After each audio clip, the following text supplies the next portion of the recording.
Sir, attention is drawn to the House regards the people of Saligao constituency as the water pumps of the major pumping station of Saligao constituency are not maintained and monitored properly.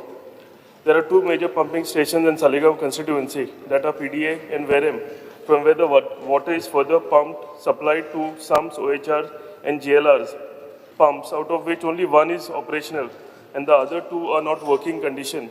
Whereas Verem station has two pumps and currently only one is in operational position, and again the other one is not working.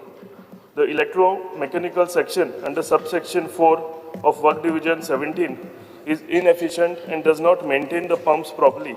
The department takes months together to repair the pump, giving different excuses. Currently we are depending on only one pump on each station. By any chance, if the pump fails, people of my constituency will face restricted water supply in the peak of the summer season.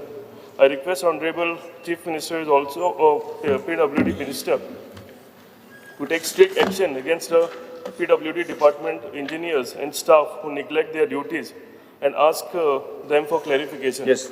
Honorable Mr. Speaker, sir, note it.